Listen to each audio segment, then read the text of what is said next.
بعد غياب رجعت لكم بفلوج جديد وفيديو جديد. اهلا وسهلا بكم، اسعد الله اوقاتكم اينما كنتم. مرحبا بكم معنا في هذا الفيديو الجديد. الى اول مره تشوفوا القناه ما تنسوش الاشتراك في القناه وتفعيل الجرس. وهيا نبداو. تعرفوا الوحده كي تكون عيانه ومريضه كيف تولي دارها، ماشي فوضى. احنا نقولوا لها بالعاميه نقولوا لها كوري، وفريمون راهي كوري. كيما راكم تشوفوا الطابله فيها كل خير وفيها تقدروا تلقاو كل ما يخطر على بالكم. وانا درت الكوراج وبديت نلم وقلت لازم نستف الحوايج اللي بغات بشويه ومع الاطفال. وعلى بالكم تخطي الكوزينه الدار كامله، يعني مش الكوزينه باك تخطيها نهار تولي في حاله كارثيه. هنا راني جبت الباني تاع لي راهو سبيسيال لي بات، وهنايا هذا الباني انا مدايرته سبيسيال لي بواط. كيما هنا اكتشفت بلي انا عندي لا كريم تاع تيراميسو وما درتهاش، حاطه فيها لافاني، حاطه فيها الخميره، حاطه الفلون اللي عندي، حاطه فتات الخبز. المهم هاد الباني سبيسيال تاع لي بواط ولي ساشي، وان شاء الله في الايام القادمه راح تاني ندير هذوك المنظمات اللي شريتهم مع شفتيهم وريت لكم في الفيديوهات السابقه. عاده ما حطيت فيهم والو، راح ننظمهم. تعرفوا اللي يدي واكه صحيه يعود عنده الشغل تاع الدار غير للضروريات. بك الله غالب عنا دراري، ولازم نوضوا، لازم نطيبوا لهم، لازم نحطوا لهم. اما التنظيفات والتاويل غير اللي نقدروا عليه. من زمن وعهد الكورونا عاد الانسان مش نورمال، يمرض شويه يولي فراجيل. المهم هنا راني ننظم شارك معاك بترتيب طاوله هكا باش اللي راهي في حالتي تنوض وتفحال وتشطار بالجهد اللي عندها. ما تكلفوش نفسكم يعني بجهدكم، ونظافه مليحه وترجع الروح ويرجع فيكم النفس يعني، وجزء من الشفاء. فوالا. والطاوله كيما راكم والفتي مني وبديتي توالفوني ساعه راهي هكا، صاي راهي بالطول، صاي راهي بالعرض، كل مره وكيفاه. وهنا استلمت طلبيه وحبيت نشاركها معاكم. على بالي بزاف اللي شافوها عبر مواقع التواصل تعدي عليها، اللي هما السيروم والشامبو الخاصه بالشعر المتساقط. وانا الايامات هادو كيما جميع يعني النساء رانا نعانيو الاغلبيه يعني من تساقط الشعر. وعدت علي هذه المارك مرارا وتكرارا، هي ماركه فرنسيه الصنع. عدت عليا وقلت نجربها لما لا، وحبيت نشارككم. هنا نور في بالها خليتها هي واو في بالها طلبيه لا هي حتستفاد منها مسكينه، كي حلتها قالت ما تستفاد منها والو.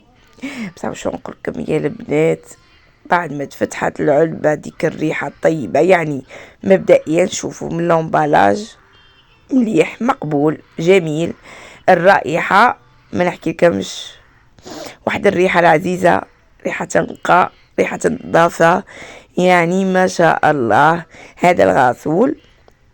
واللي في العلبة الثانية هو السيروم، وكاين يتباع باك غسول وابخي شامبو، يعني اللي تحب الابخي شامبو كاين باك شامبو وابخي شامبو. بس انا حبيت نجرب السيروم على قد ما شفت فيديوهات على السيروم يشكروا فيه. برك هنا كي حليت وقيت راهو سايل شويه، وقالوا رد بالكم وتولوا من السيروم سيرتو لا يطيح على جبينكم، خاطر ما يقدر ينبدلكم الشعر اللي بغات في جبينكم. المهم انا ما جربتوش وما استعملتوش وراح نجربه باذن الله، ونقول لكم اذا فعلا عنده مصداقيه وفعاليه ولا ما كان له تجربوه. وهنا راح نشارك معكم العشاء اللي كان شيش كباب لا غالب سقفوا عليه العائله وحبوني نديره لهم. هنا واش درت؟ قشرت بصله قطعتها، طماطم وحبه تاع فلفل احلو مع كميه تاع الثوم. والكميه تاع الثوم اللي راكم تشاهدوا فيها راح ندير بها الثوميه. هنا كيما شفتي واحد كمت حوالي ملعقتين تاع نشا مع كاس عفوا مع كاس ماء، ونحركهم مليح ونحطهم على النار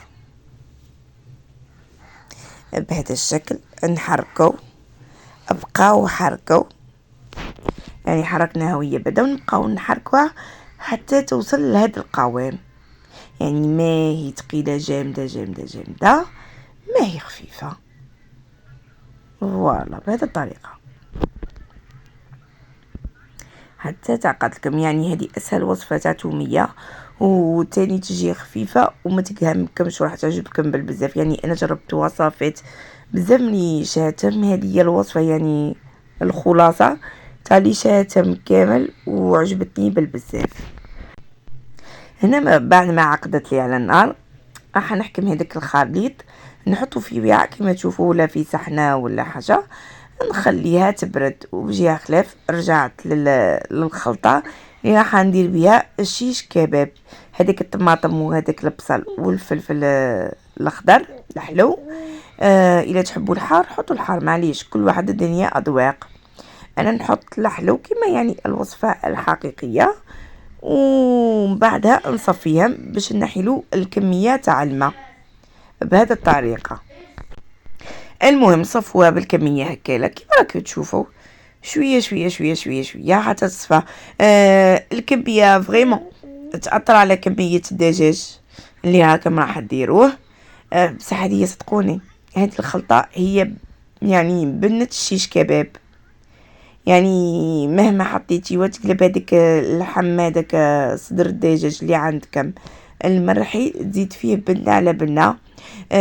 تاني تقدروا تضيفوا له كميه من المعدنوس. يعني هما المهم الاساس تاعها تحطوا لها الطماطم كيما نقولوا حنا ترشي الفلفل الاخضر الحلو والبصل مصوفين باش ما يبقاش فيها الماء وتشكيل ما يجيكمش صعيب. انا هنا ضفت المعدنوس، وراح نضيف تاني فتات الخبز لا شابليغ. نضيفوها باش تحكم الكم. وانا ما نفضلهاش بزاف، ما نحبش نحي النكهه بزاف على ديك. في التشكيل راح تعذبني وراح تشوفوا بلي راح تعذبني يعني. اما التشكيل تشكيل اختياري، تقدروا ديروها يعني شغل كباب صغير في يديكم، كما تقدروا ديروها في البروشيت وهو المعترف به يعني والمعروف به هكا. هنا خلطنا الخلطه وما تنساوش تملحوا. اما بالنسبه للتوابل انا ما نكترش التوابل في هذه الخلطه، ما نكتبش عليكم، نحب الحاجه تجي في بنتها. يعني اللي يحبوا لي زيبيس يحطوا لي زيبيس تاع الدجاج المعترف بهم. المعترف بهم كترت من المعترف بهم انا اليوم والله العظيم هي نظرة عربية يعني نتفلسف عليكم والمعترف بهم. المهم حطوا التوابل اللي يحب قلبكم من الاخر، خلونا من المعترف بهم. ايوه شكلوا الكباب هنا راني لي بغوشيت راني يعني هذوك العواد راني شمختهم بالماء سرتهم وراني نشكل فيهم. شوف راهي تطيح لي ونعاود نلمها، تطيح لي ونعاود تبهدلت قداه ما درتش شيش كباب. وكيما الحاجه كيما ديروهاش وطولوا راكم تنساو حتى الطريقه كيف ديروها صدقوني. يعني انا شيش كباب وشيش طاووق هادو كامل باكري كنت نديرهم، وفريمون العائله تاعي توحشوها قالوا لي عندنا مده ما درتيناش ما نعنعتيناش. وما حلالها ما يحلالها متدعنيه، يعني غير كي يكون العبد ما قادرش ومريض وتجي مسخايف تاع الدنيا كامله. قولوا لي شكون كيما انايا ولاد هكا لا الزوج وكل تجي مسخايف. هنا شفتي هذيك اللي خدمناها مع بعض الماء والنشا راح نحطوهم هكا في بول باش نطلعوهم بالميكسور.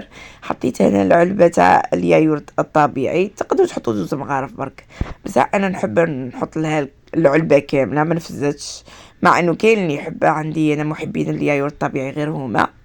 نحط لها كميه تاع الثوم. شوفوا الثوم ما تزيدوش على 5 فصوص ثوم، والا التوميه راح تجيكم توميه توم.